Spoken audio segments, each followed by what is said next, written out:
Hello everyone, my name's Sam Rondenilli and I'm one of the 3 Pinterns from Uray High School. I got back earlier this month from my internship, which is 2 weeks in London working for LSEG, or the London Stock Exchange Group. Now, some of you that are familiar with London would recognize this as St. Paul's Cathedral, which is directly adjacent to this building, the London Stock Exchange headquarters. My interest primarily lies in computer science and technology, like Sarah mentioned, and thanks to Pinhead, I got the chance to work with some of the most brilliant people that I've ever met in this field.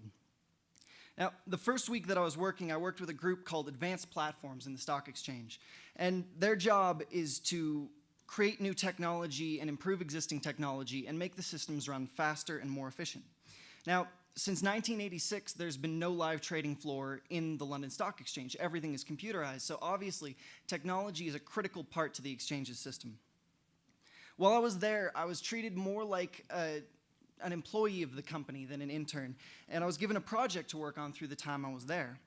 I worked next to James Newman through the first week, and he helped me with any issues or questions I had while I was working with him. I was issued a security badge, and I went through security protocols to get into the building each day after commuting to work on the tube. Coming from a place like Uray with 800 people, that was a very different experience for me, but I loved every minute of it. The project I was working on was also really important, and I knew that once I left, it would be done and the company would be using it, group-wide actually. Due to some issues with proprietary software, I can't discuss the details of what I'd done, but it was, it makes it sound more interesting than it is. It was still very interesting. I loved it. But I really enjoyed the opportunity to work on a project that was going to be used by the company, and it definitely pushed me to do my best work. For the first week I was there, a typical day involved commuting to work around 8 a.m. on the tube, and I'd get there between 8:30 and 9, depending on how crowded it was.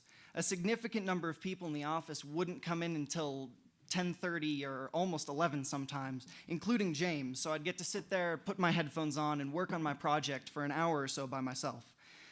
James would take me out to lunch every day, and he's the kind of person that can never go to the same restaurant twice, so we'd get something new every day. We had Vietnamese and all kinds of different foods that I'd never even thought of before.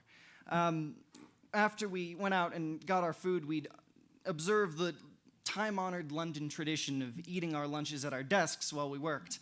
And I'll have to say, I don't think I went a single day without doing that, and neither did anyone else in the office.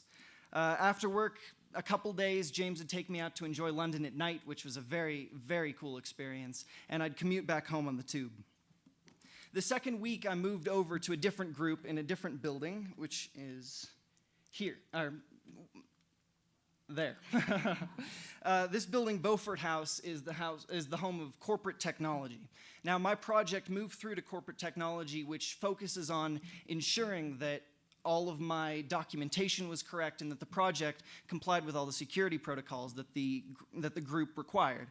While I was working in this office, I kind of moved around the office. I worked with a ton of different people to get what I needed and to learn things about the process. I also got many different insights on the job, and I'll have to say there were a lot of cynics in the building. It was an interesting experience. Each day I'd walk out to lunch by myself in the downtown area, which is this picture. I'd get to walk around famous features of the London skyline, like the Gherkin and other famous buildings. At the end of every day, I'd commute back on the tube. This was right in the middle of rush hour, so it would always be full of people, and sometimes I'd have to skip trains because you couldn't physically fit more people on the train and still be able to close the doors. So that was a very interesting experience. After working through the whole week, I completed my project with about an hour left to spare on the last day. I said my goodbyes to everybody that I met there and headed back to my apartment just in time to start packing for the trip home. Now that I've had a few weeks to get back into my regular schedule and kind of get over the jet lag, it's really sunk into me what a truly amazing experience this was for me.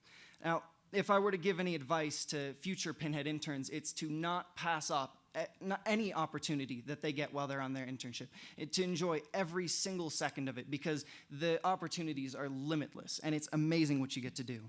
I'd like to take a minute to thank Pinhead and all the people that made this possible for me. In specific, Sarah Holbrook and Moise Kohari put in a ton of work and a ton of their time to make this happen, and I'd like to give them a big thank you.